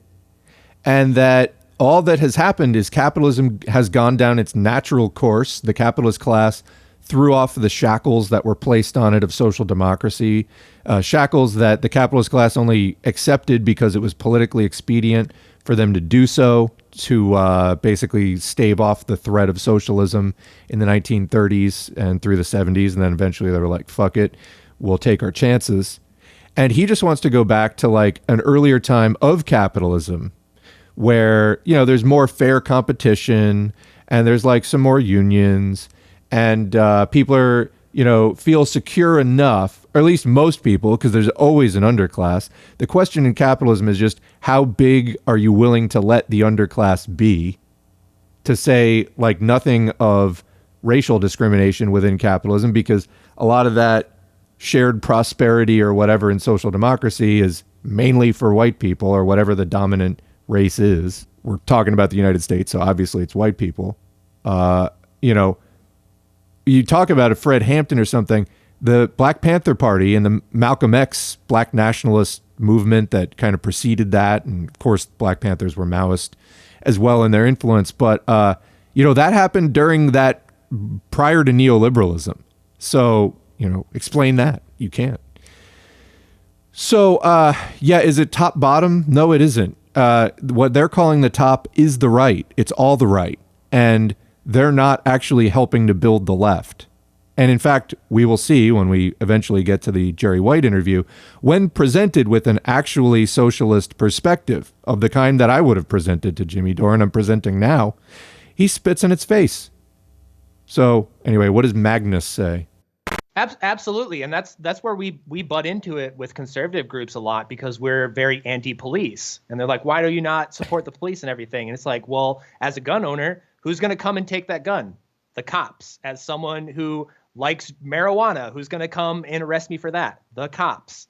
So, we run into that trying to explain to people that, like, no, it is the top versus the bottom. It is not the left versus the right. We can argue about healthcare when we're not dropping bombs on foreign countries. We can argue about, how much we put into public education when people aren't having their doors kicked in and killed in their homes. Right. And it turns out to be the wrong address. Why are you making that an either or thing? Like, we can talk about education after the wars are over. We can talk about Medicare after there's no police state. Well, why can't we do both? Because you don't want to do the other things. That's why. You just want it to be about your issues, which very much include preserving capitalism. I remember when Rand Paul ran as a Republican, but he ran as a libertarian running within the Republican Party. And then he got in 2010, part of the Tea Party. And then he said that people criticizing the BP oil spill were anti-American. Make no mistake, that's all these people are. They use some civil liberties issues to protect capitalists. I've said it 50 times already. Apparently some people haven't heard it, but I'm going to keep saying it because that guy just made a whole bunch of false dichotomies. The whole analysis is worthless. There's more important things going on.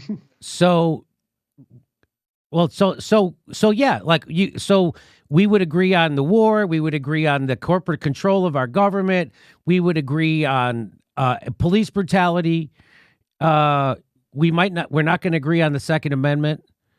And we probably won't. What about healthcare? Because what do you? When I'll tell you what, I go back and forth on the Second Amendment. I was always against guns, and then I was like, well, the only people who don't have guns in the country are the citizens. The cops have them, and then I went. If you want to go into that really quick, note how Jimmy started asking him about healthcare, and then switched to the Second Amendment. Jimmy got shredded because Tulsi didn't support Medicare for all, and he was backing Tulsi. And this is like supposedly one of Jimmy's big issues. And she wanted a different kind of Medicare for all that was not the thing at the time. And that was an issue even among, fairly hardcore Jimmy Dore supporters. That was an issue.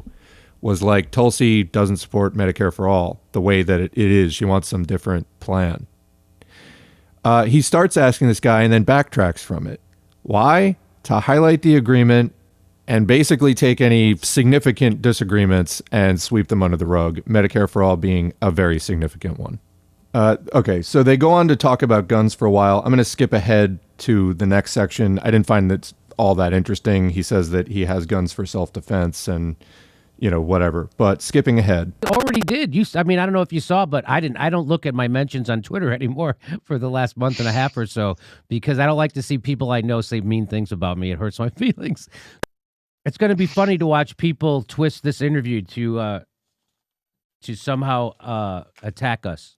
Well, they'll just say that I'm lying about all this. They'll just say that I'm making this all up to reach out to the left and that we're secretly infiltrating all of these groups, which is why we show up in Hawaiian and, you know, are very loud. We don't, it makes perfect sense, you know? So you're saying it would be ridiculous that you guys are trying to infiltrate. You guys are easily identifiable by your Hawaiian shirts and your LGBT flags. Yeah, if we were, you know, sneaky white supremacists that were trying to infiltrate left-wing movements, we definitely picked the most inefficient and preposterous way to attempt to do that. Or you could be using that absurd, preposterous, clownish appearance to disarm your targets and then, you know, not infiltrate so much personally, but with your ideas, and to normalize your ideas by saying, oh, look, we're just goofy clowns. All we want some deregulated capitalism. What's wrong with that? So they do go on to talk for a little while about Jimmy seems to try to sell him on Medicare. The guy is very non-committal. Major red flag as far as I'm concerned. And then they do eventually, finally talk about the Civil War. It's a failed state. And so do you really fear a civil war? What would a civil war, like, who would you fight?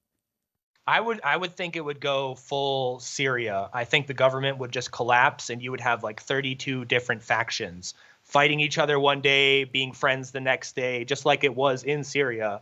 I see things falling down because a lot of people are like, oh, it'll be Republicans versus Democrats.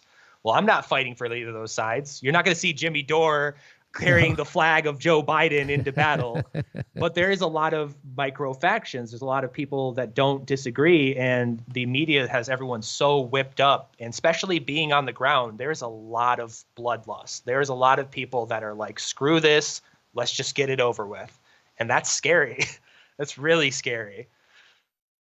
So that is a scary situation. There's a good way to overcome it, which is to overcome the micro factions and bring people together under socialism, like under a proven constructive solution, rather than this contrarian, dystopian, nightmare libertarianism that is really just an extension of the status quo. If you're libertarian, you're for the same neoliberalism that has been disrupting the social fabric for the last 40 years to its absolute detriment and just undermining working people's lives. If you want to overcome that, you need unity on actual proven material basis that is going to help lots of people, starting with the most disadvantaged on up, the most oppressed on up, so that everyone gets covered.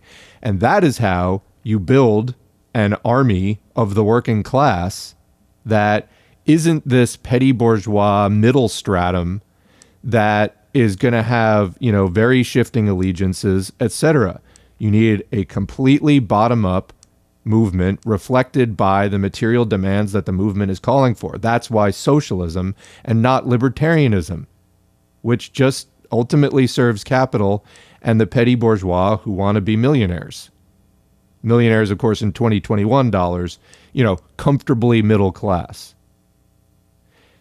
That's not what this guy is about. That's not what Jimmy Dore is about. They're just trying to like band together what they call left and right populist, which is a prescription for reaction and for blind lashing out in the dark on no kind of a proven basis, and is destined to perpetuate the problem and probably, you know, to create something like this. That's taking this guy at his word.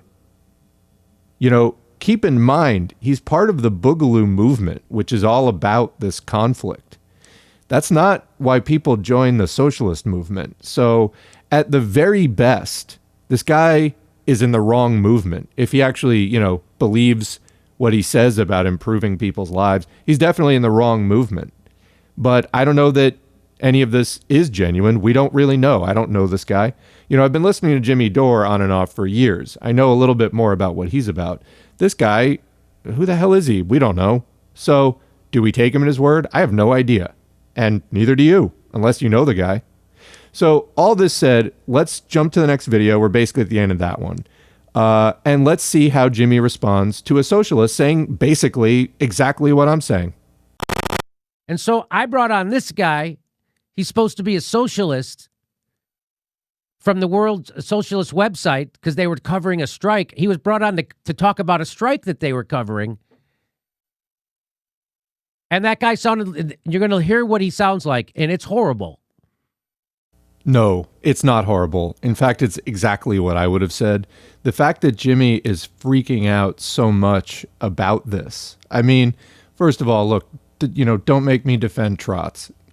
Okay, that's, all kidding aside, though. For real, Jimmy is representing such a fragile point of view. Here he is, he does fine when he talks to some rando who showed up to a protest. When he talks to an actual socialist organizer who knows what the fuck he's talking about, he has a complete meltdown. Jimmy Dore doesn't understand capitalism and socialism. And just prior to this, he was talking about the YPO and the Rainbow Coalition, which I mentioned earlier. Here's the thing, though. How many examples of that are there in history? Like, the YPO happened to renounce their racism. Yeah, I'm happy for more right-wingers to renounce their racism. Most don't. And that's not our fault as socialists. That's not our fault as the left. That's their fault for being racists. And especially, back the original Rainbow Coalition, that was around 1970, basically. That was a much different environment. Now anybody can get on YouTube and in like a few days get a pretty decent anti-racist, anti-capitalist education. That was a much less information-dense environment. We live in a different world. I would love for more right-wingers to renounce their racism and enter into actual principled coalitions with socialists. I mean, effectively becoming more socialist in the process. That's not what's happening today, and Jimmy Dore is freaking out, actually, at the suggestion of doing that. He wants to just take people where they're at and just mush us all together. That's not going to work. Now, I think they do a lot of great work over at the World Socialist website. We feature their work here all the time, but you're going to see how they're misguided and why they're bound to lose because they have no idea how to reach out to people who are aligned with themselves ideologically. No, here again, Jimmy betrays his ignorance of capitalism and socialism. He knows how to get an audience for a YouTube show. That doesn't involve really deep principles. It involves what will people listen to. Getting people together in a coalition to actually strike and put their money and bodies on the line and to engage in committed political struggle and to get people to go out and spread propaganda among their communities, spread messaging and ideas among their communities and try to convince people. It takes something a little bit more than running a YouTube channel to engage in that level of commitment, which is one thing we are lacking is commitment. So when he says that's why they're not winning, what is he really getting at with that idea of winning? Is it just building a big audience? Is it, what is it? Because what he's doing is going for fast numbers via opportunism. And yeah, I wish that the socialist movement was growing faster. I think everybody out there who can do a channel like this one should do a channel like this one. That is actually socialist, Marxist. Do it. I mean, we need to build the movement, increase the number of voices. And if you can't, just at least support channels that, if you can't do it, just support channels, whether it's commenting, upvoting, spreading it, giving a donation, whatever. It helps. But Jimmy's going for fast numbers via opportunism. He is quick to point out the Democratic Party's betrayals, but then he's embracing libertarians as if they would not also betray us. You have the whole thing of the Tea Party for evidence of that. Again, I think the movement for the People's Party impetus is behind this. I think it's going to be not a good thing, even if it is successful. In fact, especially if it's successful, I think it's going to be reactionary and will just be more stunted progress because I think that they probably will have the numbers and the reach to push some of us out of the way in the actual Marxist left and, just further delay the development of Marxist consciousness in the U.S. working class. We're out there doing what we can. This is Jimmy Dore's response. He has no idea how to reach out to that guy who I brought on my show. Go watch the interview. The sweetest guy. He's been unemployed. He's gotten no COVID relief. He's pro-Black Lives Matter. He's pro-LGBTQ. He's anti-war, and he hates both the parties. That seemed the guy who would be ripe for a socialist party to have a message. The Boogaloo guy might be if he wasn't already committed to libertarian indoctrination, which is far-right indoctrination. No matter how you slice it, it's hyper-capitalist, crypto-fascist indoctrination. Now, Jimmy doesn't understand this because he doesn't understand capitalism. Jimmy doesn't understand that he himself is a right-wing social democrat. He is petty bourgeois. He wants Medicare for all, and he wants, some aspects of social democracy, restrained capitalism. But he is not a socialist, and he thinks he is. This is what he always says about the Democratic establishment, is that when you attack them from their left, they freak out. Well, the same thing is happening here. Jimmy gets out-lefted by this guy, and I don't think it's ultra-left in any way. It's very grounded and responsible, I think. And he has a fucking conniption. Jimmy Dore comes out of this looking like a complete asshole. But try telling him that. To help that guy to come over to the other side.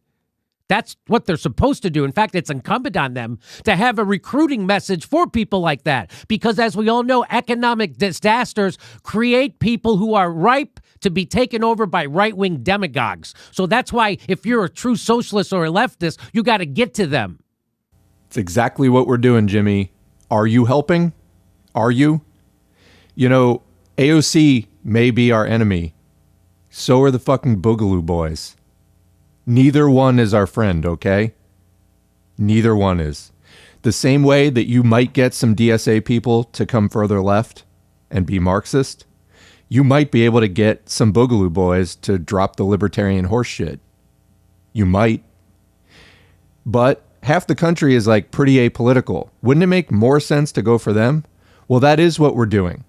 But it's not that simple of you can't just say, we failed because, we don't have the numbers. This is one of the most reactionary countries in history with a long history of violently suppressing the left. If Jimmy Dore knew anything about socialist history, he would know. It's not our fucking fault. I mean, we do what we can. The labor movement has been shredded every which way. I don't know what else to say. But this is, I think, about Jimmy puffing his chest up and the movement for the People's Party that somehow is going to be different this time. No, it's fucking not. It's going to be exactly like the Green Party. You might have a good moment or two like they had with Ralph Nader in 2000. And although they continue to have a great message, they don't gain traction, and it's not their fault. The entire system is rigged against us, and the American working class is not ready to hear it. They're not ready. It's not that we haven't been talking. It's that they're not listening to us.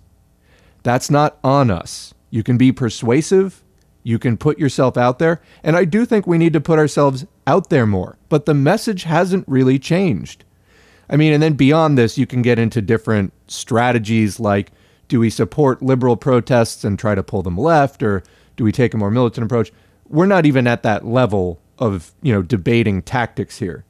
Jimmy Dore is not even a socialist, but he's going to tell us what we're doing wrong, even though he has a fundamentally different message. He actually isn't our ally as socialists. He may be our ally on a few issues, but he's not our ally on the broader political message, although he thinks he is. And you can see how this confusion wreaks havoc on his emotions. He has an absolute meltdown here. So let's get to Jerry White if Jimmy would ever stop commenting on it. We got to have a message for them, especially someone who's as open-minded as that guy, who is not racist, who is against the war, who's against both parties, who's for Black Lives Matter, and who's for LGBTQ. And you watch, this is going to be one of the craziest interviews, I think, maybe the craziest interview I've ever did on this show. So here we go. Sure. Listen, first of all, thank you for inviting me. But I must admit, when you invited me, and I'm more than happy to discuss the Hunts Point strike, which is very critical. I didn't realize who the guests before me was. And I must admit that it's very disturbing to believe that when you talk about left or progressive politics, that this has anything to do with the politics of the Boogaloo Boys and such extreme right-wing forces. This guy indicated, by the way, that he was at the demonstration in Lansing in April, which stormed the state capitol. And that was a demonstration which was very much aimed at opposing any lockdowns in the state of Michigan or lockdowns anywhere. Because the government told people to lock their businesses down, Jerry. Yeah, and why did they do that? Was there perhaps a deadly pandemic going on? And did those people have protests for UBI? Did they have protests for Medicare for all? No, they were MAGA rallies that were get back to work, it's just the common cold, blah, blah, blah, endanger my workers' lives, endanger my customers' lives. I need profits to keep rolling in. Now, that is how the system works. It's a bad fucking system. It puts a lot of pressure on small business owners, lots of competition. I have had a small business. It sucks. Like, you're under constant competition that is just basically a form of waste. And, you're just in the hot seat day in and day out. It's not a good system. We could completely redistribute that risk in different ways so that we could run businesses without that kind of environment. But, people who are MAGA and the people who are showing up to those reopen protests, that's the system they want, except they don't want the fucking consequences. And for as much as, they like it when they're making $200,000 a year or more. They don't like it when, there's a pandemic and our system has not accounted for public health. But that's not what they're out there. Weren't out there for social justice. They were out there for their own petty bourgeois interests. So that is not a working class issue. Do petty bourgeois work? Yeah, some of them do. Some of them just have employees and then they just, collect the profits. So, while other petty bourgeois may even work full time at their own business, it depends. But regardless, that's the system that they support, capitalism. And not all petty bourgeois do this, by the way. Some say, like me, when I had a small business, I was like, we need a better system. I am against capitalism, even though technically I'm a capitalist right now. I mean, small business. I wasn't like rich by any means, but I technically had some capital in the, in the shop. And that's who Jimmy's standing up for, is like, have we tried just hearing out the reopen protests, which incidentally were astroturfed heavily by the 1%. And that's who Jimmy's sticking up for. So either he knowingly is doing that, he's doing it on behalf of his right-wing audience, or he's just that confused, which, in fairness to him, he says often what a dumb guy he is. Well, then maybe don't run a fucking politics show with almost 1 million subscribers, and then you won't be under that pressure to talk about things you don't understand. And then they didn't give him any money. So people were desperate. People are desperate, Jerry. I don't know if you know what's going on, but this isn't happening in any other country in the world. When they lock down your business in another country, they pay their workers their salary, and they give them health care. Neither of that is happening in this country, Jerry. And so that's why people were protesting against the lockdowns, because they weren't giving them any money. He leaves that part out conveniently so he can demonize deplorables. Here we go. The slightest measures to protect public health against. So he's saying this about that guy I had on my show. That guy didn't say anything. Like I said, that we never even talked about. Anyway, here we go. COVID and this extreme right-wing demonstration financed by the Betsy DeVos and other right-wingers was used to advance the herd immunity policy, which has left more than 420,000 people dead in the United States. And in fact, one of the chief demands of the Hunts Point workers is against the terrible conditions that have led to 400 infections and 6 deaths amongst the Hunts Point workers. I mean, the idea that somehow this is the unity of left and right. mean, what is there is a historical precedent. The Nazis called themselves revolutionists. They called themselves opponents of even, well, they call. So he's literally calling a guy who was a guest on my show. Oh, no. Jimmy, you can hear Jerry is talking about the movement, and Jerry is talking about the class politics at play. Jimmy goes to, you called my guest a Nazi. That's not what he said at all. He's talking about the movement and the class interests at work. He's not talking about some insignificant rando you had on your show. That's not how we do politics, okay? That's what Jimmy, who is wrapped up in the world of Twitter wars and personalities, thinks that this is about. It isn't about that. Jerry White knows that. Jimmy Dore, instead, at best, is, feeling the brunt of Jerry's absolutely correct analysis. What the Nazis did, what fascism in general does, is it takes radical rhetoric, and like he said, they called themselves revolutionists. They take radical rhetoric and then spin it in the furtherance and defense of the status quo. That's absolutely a feature. I'm getting like strong vibes of that off of the MPP type stuff more and more as this goes on, particularly after this Boogaloo interview by Jimmy Dore, a leading advocate of the Movement for the People's Party. That would be really, really bad. And libertarianism has always been this crypto-fash thing. If you let libertarians in your movement, you are opening a door to fascism in your movement. So Jerry's spot on here. Jimmy is rolling his eyes. He either doesn't understand what the fuck he's talking about, or because Jimmy thinks that fascism is when Facebook throws Steven Crowder off or whatever. That's what Jimmy thinks fascism is. He doesn't know what the fuck he's talking about. And if he does, that makes this that much worse. Right before him, a guy who's pro-LGBTQ, pro-Black Lives Matter, anti-police brutality, anti-war, anti-imperialism, and anti the two-party corporate duopoly. And he's anti-ICE. And this guy's calling him a Nazi.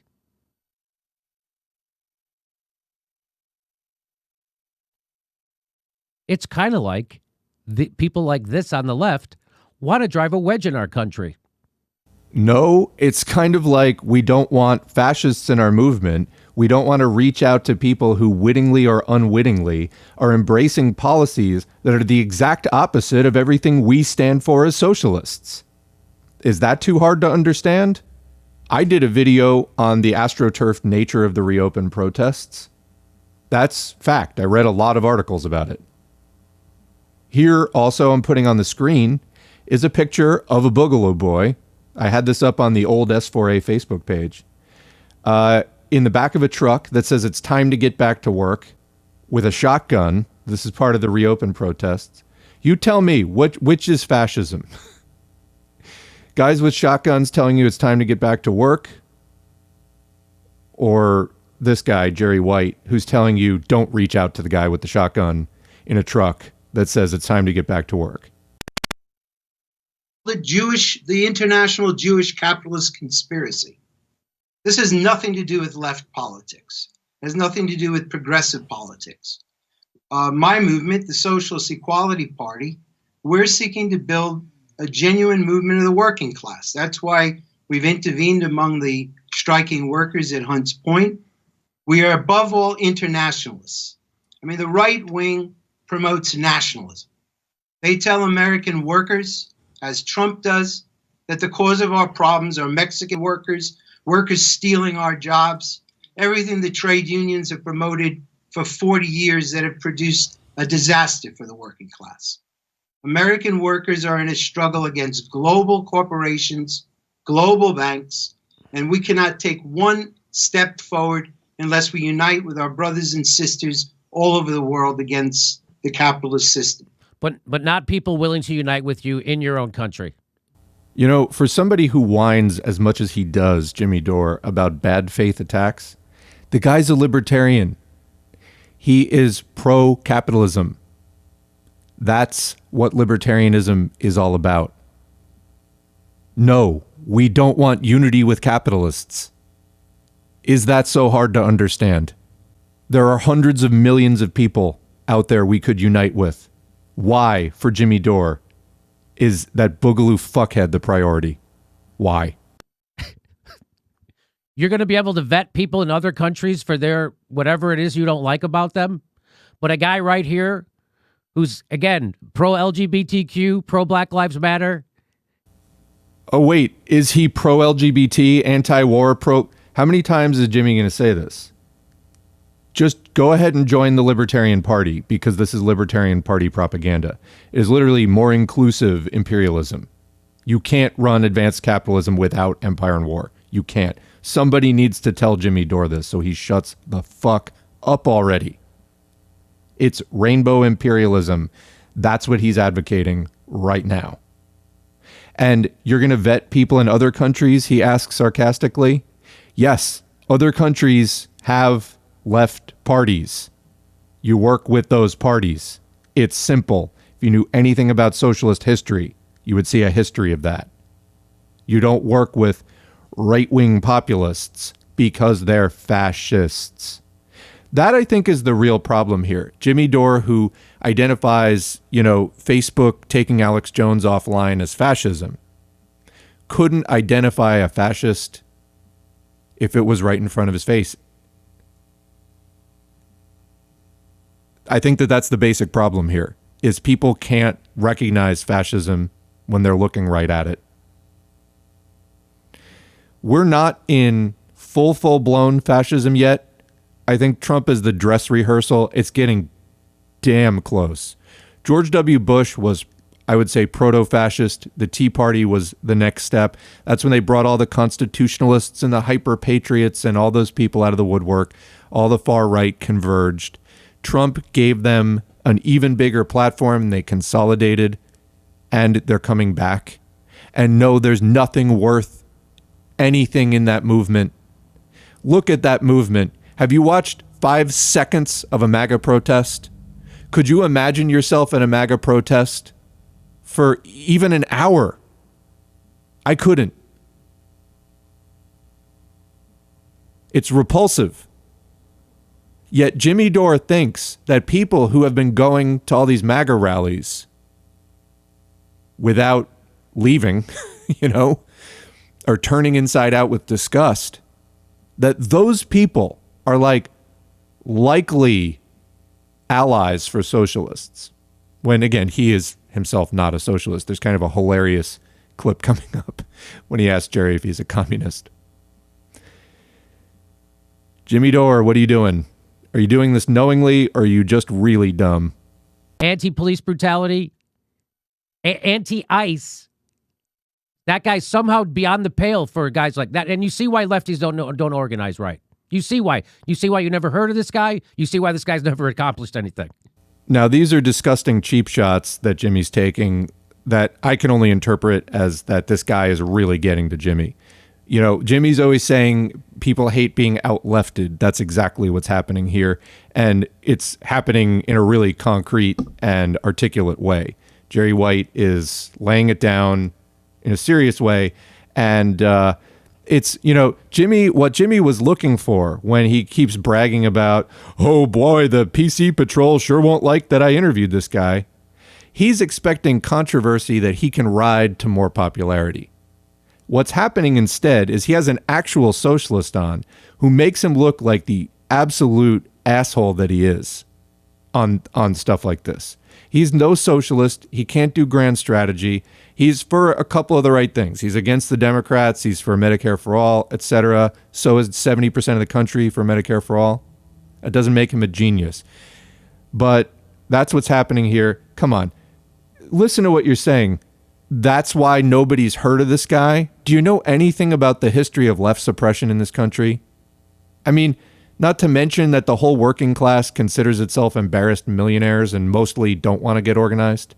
Do you know that 50% of U.S. workers would join a union if there was one in their workplace, but that we actually have about 7% unionization in the private sector, meaning they're not starting workplace unions?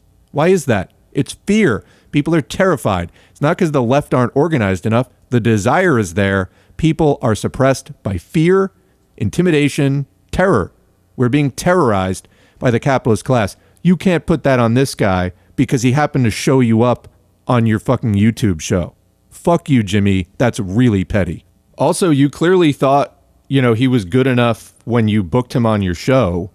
You thought he was good enough when it might be useful to you. Now that he's making you look like a jerk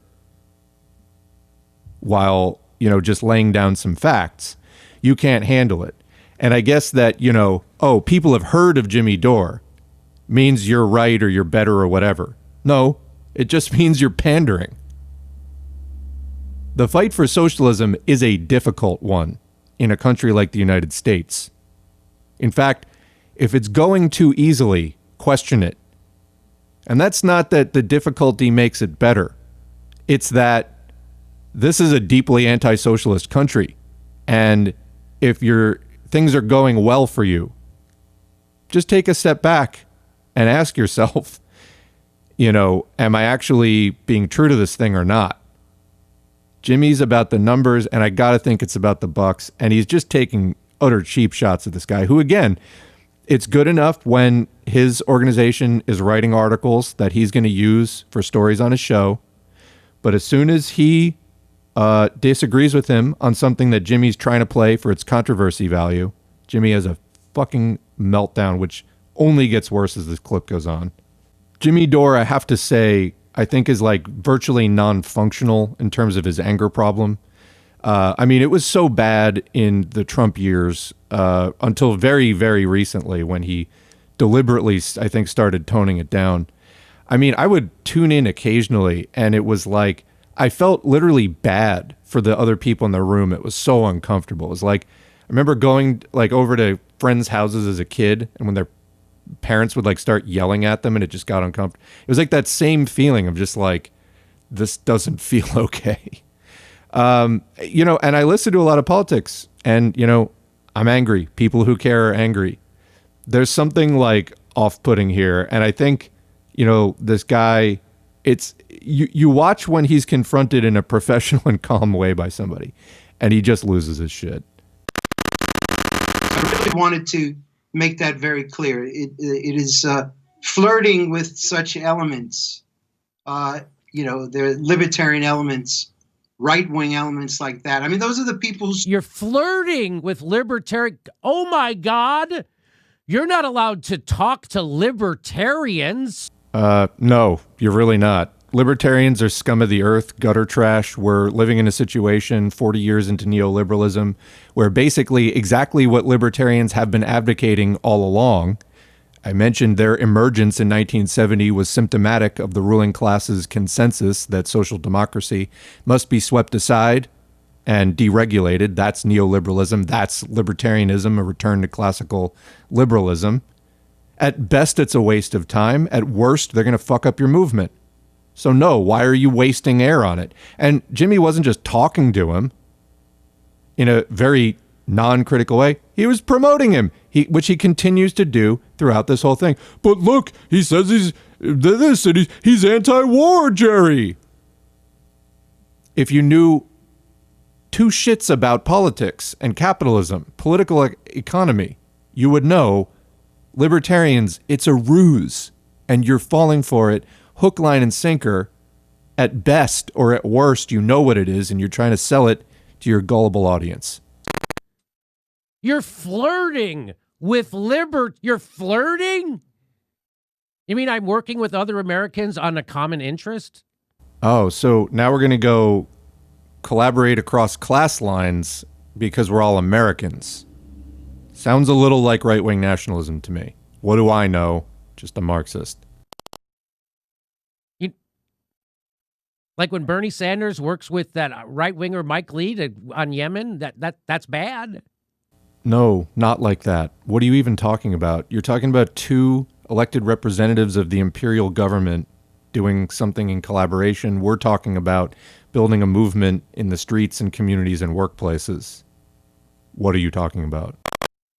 Stormed the U.S. Capitol on January 6th. This guy. And they're being pulled around by the nose by very powerful political and corporate forces, using the anger that people feel over the economic disasters, small businesses being put out of work, but they are being mobilized for right-wing purposes. We oppose that.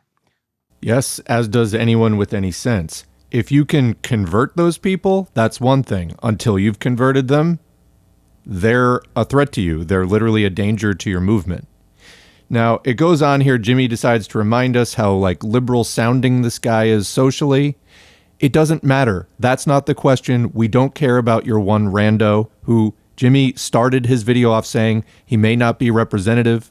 The findings there may not be generalizable. And in fact, from what else we know about the Boogaloo movement, they don't seem to be that representative. If you're an organizer of workers, you're supposed to be able to have a message for that guy to get him over to whatever you want him to do. Well, that's exactly what we're doing. So Jimmy Dore is having a conniption because this other guy is showing him up, saying that that guy's not ready to be worked with. Jimmy's saying, well, you don't have a message for him. They literally have a whole website called the World Socialist website. I may not be a trot, but I mean, they're in the ballpark. And Jimmy's just acting like none of that exists. Why? Because it's not convenient for him and for this movement for a people's party that he's pushing. What's your message? He doesn't have a message. This is another one of those guys who claims to speak for workers, but I guarantee you, anytime a worker gets anywhere close to guys like this, they're repulsed. So I heard him say he was against ICE and he was anti-war. He was against the corporate takeover of our government and he was against police brutality. Now, some people are going to switch this to say Jimmy Dore's defending Boogaloo Boy, racist, white nationalists or whatever. I'm not doing that. I don't know about the Boogaloo Boys specifically. All I know is what that guy told me. Then you don't know anything, and why are you claiming to know anything, and why is anyone listening to you? I mean, it's generalizable when it's convenient for him, and then it's just one guy when that's convenient for him. Jimmy fucked up bad on this one, and you know, it's just a reminder. Like I said, I had hoped with the force the vote thing, he was going in a better direction because I hated that courting the right shit he was doing for years. It seems like he's right back to it. And the gymnastics, he's pulling Neo level, like bullet dodging here, except he's getting hit with the bullets and he's just pretending like, you know, there's not a pool of blood at his feet. This is embarrassing. I'm talking about that guy, and so was he. So I was talking about my guest on my show who says he's in the Boogaloo Boys, and he says that you have to be not a racist, you have to be anti-racist to be in the Boogaloo. That's what he was saying. So just so you know, so I know people are going to twist this and say Jimmy is defending Boogaloo Boys and white race. I'm not. I was talking about the guest I had on my show and the stuff he said. They spent at least half the interview talking about the Boogaloo Boys phenomenon, what it is, why he's in it. That was what was significant about the guy in the first place to get him on the show. He wasn't some random guy at a protest. The reason Jimmy even played the thing was because he so craves this left-right unity, and this guy looked like a right-winger, but then said, air quotes, surprising things. That was the whole point. So again, you see him moving the goalposts of like, it's just a guy. Oh, he's representative of the movement. Oh, he can tell us about the movement. Oh, it doesn't matter. This is so dishonest. I wish he would stop commenting because I want to listen to Jerry White and I want to stop commenting, but he keeps saying bullshit. I'll maybe try to run it for longer. Jerry, this guy, was pretending he was saying the exact opposite of what he was saying. So here we go. So I heard him say he was against ICE and he was anti-war. He was against the corporate takeover of our government and he was against police brutality. How do you reach out to people like that? Or do you just ignore them? Well, we don't reach out to them. We're fighting to reach.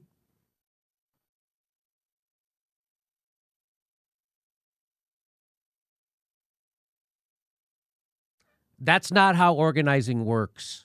Oh, please tell us, Mr. Smug as Shit YouTube comedy man, petty bourgeois, how organizing works. Why don't you tell us? Because you're just so fucking good at it. You're good at getting clicks. on a YouTube comedy news show. That's what you're good at. You don't know this guy is an organizer. He does what he can with a very limited capacity for socialist consciousness in the U.S. working class right now. I know I have engaged in boots on the ground organizing myself. It's fucking hard, but this guy, this petty bourgeois comedian, has all the fucking answers, while meanwhile in the background in that clip, he's doing his best Tucker Carlson confused face. That's what this is turning into, the Jimmy Dore experience. It's this right-wing populist. He's going where the views are. That's what motivates him. Don't get your politics from Jimmy Dore. And that's why he's a failure.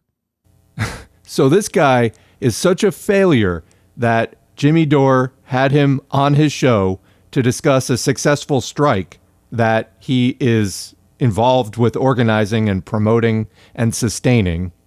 It was newsworthy and interesting enough that Jimmy wanted him on the show. But as soon as he contradicts Jimmy on his right-wing populism bullshit, he becomes a, quote, failure. This is pathetic lashing out from Jimmy's incredibly fragile ego. The guy's a narcissist with severe personal problems, and he doesn't know shit about politics. This interview goes on for longer. We're over the 2-hour mark already. I'm going to leave it here. Props to Jerry White. This goes on for like quite a while, and frankly, I've just run out of time and patience for doing this video. So I'll give you the link and let you watch the rest of it. But for real, he never loses his cool, while Jimmy, he's anti-war, Jerry. And Jerry's not buying it because he knows that that guy's a libertarian. And you know that libertarians are snakes. And to the extent that Jimmy is sidling up to them, you can expect, I think, the same level of dishonesty. Then again, Jimmy, like he said, is not the brightest guy. So, I can't say for sure that Jimmy is doing this totally on purpose. He might feel in his heart that this is the right thing to do. I assure you, it is not, and you are going to get played by capitalists every single time doing this. It's a losing strategy, and it's not going to build socialism. We're going to leave it at that. Thanks for listening. As usual, comments, like, subscribe, notifications bell, all of that stuff helps. Please spread the video, and we're going to roll the credits. And that's the video. Thanks to our current patrons whose names are on the screen. If you'd like to get your name on the screen or just support us financially, you can go to patreon.com/socialismforall and sign up for a monthly donation. You can also follow us at facebook.com/socialism4all. Used to have a page at FOR all, and it got throttled to death by Zuck. Here on YouTube, please click the like button, subscribe button, and the notifications bell. Please leave a comment if you can, and please share our video wherever you're online, your Twitter feed, your Discord servers, Reddit subs, etc. All of that helps more people to see this content, whether it's in the YouTube algorithm or just posting it on other sites. All of that's helpful. All of you out there supporting and promoting this content makes it all go that much more smoothly. We need to end capitalism, normalize talking about socialism today, and it's really kind of our only hope for a better tomorrow. Thanks for all you do, and we will catch you in the next video.